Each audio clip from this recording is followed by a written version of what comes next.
ओम नमो भगवते वासुदेवाय नमः। सातवां अध्याय। सातवें अध्याय का महात्म्य। भगवान शिव कहते हैं, हे पार्वती, अब मैं सातवें अध्याय का महात्म्य बतलाता हूँ, जिसे सुनकर कानों में अमृत राशि भर जाती है। पाटलिपुत्र नामक एक दुर्गम नगर है, जिसका द्वार बहुत ही ऊंचा है। उस नगर में शंकुकर्ण नामक एक ब्राह्मण रहता था। उसने वैश्य वृत्ति का आश्रय लेकर बहुत धन कमाया, किंतु न तो कभी पितरों का तर्पण किया और न ही देवताओं का पूजन। वह धनोपार्जन में तत्पर होकर राजाओं को ही भोज दिया करता था। एक समय की बात है, उस ब्राह्मण ने अपना चौथा विवाह करने के लिए पुत्रों और बंधुओं के साथ यात्रा की और मार्ग में आधी रात के समय जब वह सो रहा था, तब एक सर्प ने कहीं से आकर उसकी बाह में काट लिया। उसके काटते ही ऐसी अवस्था हो गई कि मणि, मंत्र और औषधि आदि से भी उसकी रक्षा असाध्य जान पड़ी। तत्पश्चात कुछ ही क्षणों में उसके प्राण पखेरु उड़ गए और वह प्रेत बना। फिर बहुत समय के बाद वह प्रेत सर्प योनि में उत्पन्न हुआ।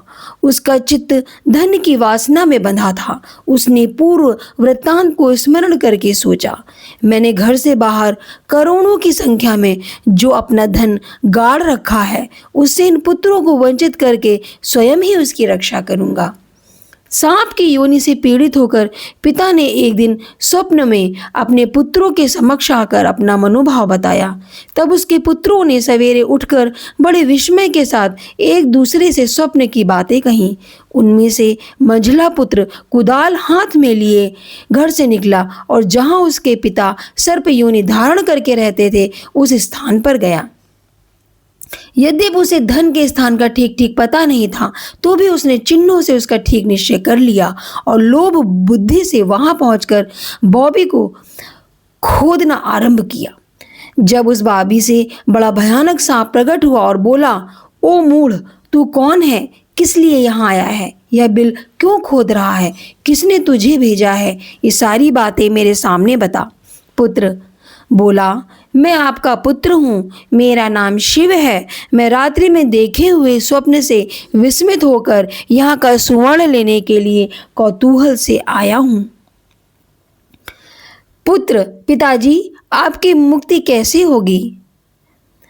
क्योंकि पुत्र की यह वाणी सुनकर वह सांप हंसता हुआ उच्च स्वर में इस प्रकार स्पष्ट वचन बोला, यदि तू मेरा पुत्र है तो मुझे शीघ्र ही बंधन से मुक्त कर। मैं अपने पूर्व जन्म के गाड़े हुए धन के लिए ही सर्प योनि में उत्पन्न हुआ हूँ। पुत्र फिर से कहता है, पिताजी, आपकी मुक्ति कैसे होगी? इसका उपाय मुझे बताइए, क्योंकि मैं इस रात में सब लोगों को छोड़कर आपके पास आया हूँ। पिता बोले, बेटा, गीता के अमृतमय सप्तम अध्याय को छोड़कर मुझे मुक्त करने में तीर्थ, दान, तप और यज्ञ भी सर्वथा समर्थ नहीं है। केवल गीता का 7वां अध्याय ही प्राणियों के जरा, मृत्यु आदि दुखों को दूर करने वाला है। पुत्र, मेरे श्राद्ध के दिन गीता के सप्तम अध्याय का पाठ करने वाले ब्राह्मण को श्रद्धा पूर्वक भोजन कराओ। इससे निसंदेह मेरी मुक्ति हो जाएगी। वत्स, अपनी शक्ति के अनुसार पूर्ण श्रद्धा के साथ निर्व्यासी और वेद विद्या में प्रवीण अन्य ब्राह्मणों को भी भोजन कराना। सर्प योनि में पड़े हुए पिता के ये वचन सुनकर सभी पुत्रों ने उसकी आज्ञा अनुसार तथा उससे भी अधिक किया। तब शंकुकर्ण ने अपने सर्प शरीर को त्याग कर दिव्य देह धारण किया और सारा पुत्रों के बीच में सारा धन बांट दिया। पिता ने करोड़ों की संख्या में जो धन उनमें बांट दिया था, उससे वे पुत्र बहुत प्रसन्न हुए। उनकी बुद्धि धर्म में लगी हुई थी, इसीलिए उन्होंने बावड़ी, कुआं, पोखर, यज्ञ तथा देव मंदिर के लिए उस धन का सदुपयोग किया और अन्नशाला भी बनवाई। तत्पश्चात 7वें अध्याय का सदा जप करते हुए उन्होंने मोक्ष प्राप्त किया। हे पार्वती, यह तुम्हें 7वें अध्याय का महात्म्य बतलाया, जिसके श्रवण मात्र से मानव सब पातकों से मुक्त हो जाता है। सप्तमोऽध्यायः मय्यासक्तमनाः पार्थ योगं युज्यन्मादायाश्रयः असंशयं समग्रं मां यथा ज्ञास्यसि तच्छृणु। श्री भगवान बोले, हे पार्थ, मुझ में अनन्य प्रेम से आसक्त हुए मन वाला और अनन्य भाव से मेरे परायण होकर योग में लगा हुआ, मुझको संपूर्ण विभूति, बल, ऐश्वर्यादि गुणों से युक्त सबका आत्म रूप जिस प्रकार संशय रहित जानेगा, उसको सुन। मैं तेरे लिए इस विज्ञान सहित तत्व ज्ञान को संपूर्णता से कहूँगा कि जिसको जानकर संसार में कुछ भी फिर जानने योग्य शेष ही नहीं रहता है।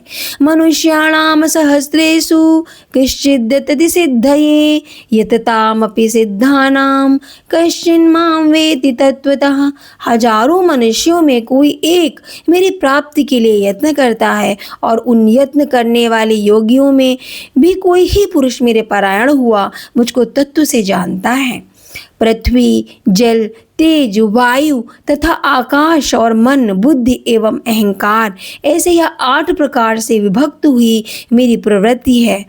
यह 8 प्रकार के भेदों वाली तो अपरा है, अर्थात मेरी जड़ प्रकृति है। और हे महाभावो, इससे दूसरे को मेरी जीव रूपा परा अर्थात चेतन प्रकृति जान कि जिससे यह संपूर्ण जगत धारण किया जाता है। हे अर्जुन, तू ऐसा समझ कि संपूर्ण भूत इन दोनों प्रकृतियों से उत्पन्न होने वाला है और मैं संपूर्ण जगत की उत्पत्ति तथा प्रलय रूप हूँ, अर्थात संपूर्ण जगत का मूल कारण हूँ। हे धनंजय, मुझसे भिन्न दूसरा कोई भी परम कारण नहीं है।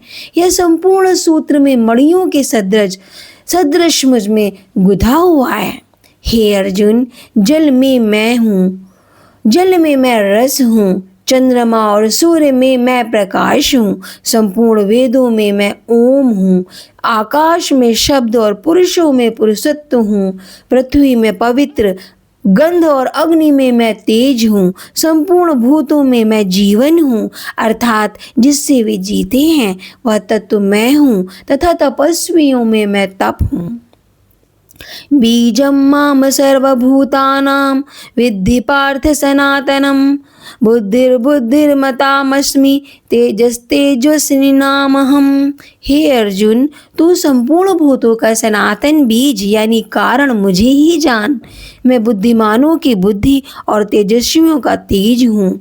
बलं बलवतां चाहं कामराग विवर्जितं धर्मा विरुद्धो भूतेषु कामोऽस्मि भरतर्षभ। हे भरत श्रेष्ठ, आसक्ति और कामनाओं से रहित बलवानों का बल अर्थात सामर्थ्य मैं हूँ और सब भूतों में धर्म के अनुकूल अर्थात शास्त्र के अनुकूल काम में हूँ। और जो भी सत्वगुण से उत्पन्न होने वाले भाव हैं और जो रजोगुण से तथा तमोगुण से उत्पन्न होने वाले भाव हैं, उन सबको तू मेरे से ही होने वाले हैं ऐसा जान, परंतु वास्तव में उनमें मैं और वे मुझ में नहीं हैं। त्रिभिर्गुणमयैर्भावैरेभिः सर्वमिदं जगत् मोहितं नाभिजानाति मामेभ्यः परम व्ययम। गुणों के कार्य रूप सात्विक, राजसिक, तामसिक इन तीनों प्रकार के भावों से यह सारा संसार मोहित हो रहा है। इसलिए इन तीनों गुणों से परे मुझ अविनाशी को वह तत्व से नहीं जानता। यह अलौकिक अर्थात अति अद्भुत त्रिगुणमयी मेरी माया बड़ी दुस्तर है, परंतु जो पुरुष केवल मुझको ही निरंतर भजते हैं वे इस माया को उल्लंघन कर जाते हैं, अर्थात वे संसार से तर जाते हैं। न मां दुष्कृतिनो मूढ़ा प्रपद्यन्ते नराधमा मायया प्रहत्यानाम् आसुरं भावमाश्रिता। माया के द्वारा हरे हुए ज्ञान वाले और आसुरी स्वभाव को धारण किए हुए तथा मनुष्यों में नीच और दूषित कर्म करने वाले मूढ़ लोग मुझे नहीं भजते हैं। हे भरतवंशियों में श्रेष्ठ अर्जुन, उत्तम कर्म वाले अर्थार्थी, आर्त, जिज्ञासु और ज्ञानी ऐसे 4 प्रकार के भक्तजन मुझे भजते हैं। तेषां ज्ञानी नित्ययुक्त एक भक्तिर्विशिष्यते प्रियो हि ज्ञानिनो अर्थ्यर्थमहं स च मम प्रियः। एक ही भाव से स्थित हुआ अनन्य प्रेम भक्ति वाला ज्ञानी भक्त अति उत्तम है, क्योंकि मुझे तत्व से जानने वाले ज्ञानी को मैं अत्यंत प्रिय हूँ और वह ज्ञानी मुझे अत्यंत प्रिय है। उदाराः सर्व एवैते ज्ञानी त्वात्मैव मे मतम् आस्थितः स हि युक्तात्मा मामेवानुत्तमां गतिम्। ये सभी उदार हैं, अर्थात श्रद्धा सहित मेरे भजन के लिए समय न लगाने वाले होने से उत्तम है, परंतु ज्ञानी तो साक्षात मेरा स्वरूप ही है, ऐसा मेरा मत है, क्योंकि वह मदगत मन बुद्धि वाला ज्ञानी भक्त अति उत्तम गति स्वरूप मुझ में ही अच्छी प्रकार स्थित है। बहूनां जन्मनामन्ते ज्ञानवान् मां प्रपद्यते वासुदेवः सर्वमिति स महात्मा सुदुर्लभः। बहुत जन्मों के अंत के जन्म में तत्व ज्ञान को प्राप्त हुआ ज्ञानी सब कुछ वासुदेव ही है, इस प्रकार मुझे भजता है वह महात्मा अति दुर्लभ है। उन भोगों की कामना द्वारा जिनका ज्ञान हरा जा चुका है, वे लोग अपने स्वभाव से प्रेरित होकर उस नियम को धारण करके अन्य देवताओं को भजते हैं, अर्थात पूजते हैं। यो यो याम याम तनुम भक्तः श्रद्धयार्चितुमिच्छति तस्य तस्याचलां श्रद्धां तामेव विदधाम्यहम्। जो सकाम भक्त जिस जिस देवता के स्वरूप को श्रद्धा से पूजना चाहता है, उस भक्त की श्रद्धा को मैं उसी देवता के प्रति स्थिर करता हूँ। वह पुरुष उस श्रद्धा से युक्त होकर उस देवता का पूजन करता है और उस देवता से मेरे द्वारा ही विधान किए हुए उन इच्छित भोगों को निसंदेह प्राप्त करता है। अंतवत्तु फलां तेषां तद्भवत्यल्पमेधसां देवान् दैवयजो यान्ति मद्भक्ता यान्ति मामपि। परंतु उन अल्प बुद्धि वालों का वह फल नाशवान है तथा वे देवताओं को पूजने वाले देवताओं को प्राप्त होते हैं और मेरे भक्त चाहे जैसे ही भजे अंत में मुझे ही प्राप्त होते हैं। अव्यक्तं व्यक्तिमापन्नं मन्यन्ते माम बुद्धयः परम भावमजानन्तो ममाव्ययमन्नुतमम्। बुद्धिहीन पुरुष मेरे अनुत्तम अविनाशी परम भाव को न जानते हुए मन इंद्रियों से परे मुझ सच्चिदानंद घन परमात्मा को मनुष्य की भांति जानकर व्यक्ति के भाव को प्राप्त हुआ मानते हैं। नाहं प्रकाशः सर्वस्य योग माया समावृतः मूढ़ोऽयं नाभिजानाति लोको माम जन्मव्ययम्। अपनी योग माया से छिपा हुआ मैं सबसे प्रत्यक्ष नहीं होता, इसलिए यह ज्ञानी जन समुदाय मुझ जन्म रहित अविनाशी परमात्मा को तत्व से नहीं जानता है, अर्थात मुझको जन्मने मरने वाला समझता है।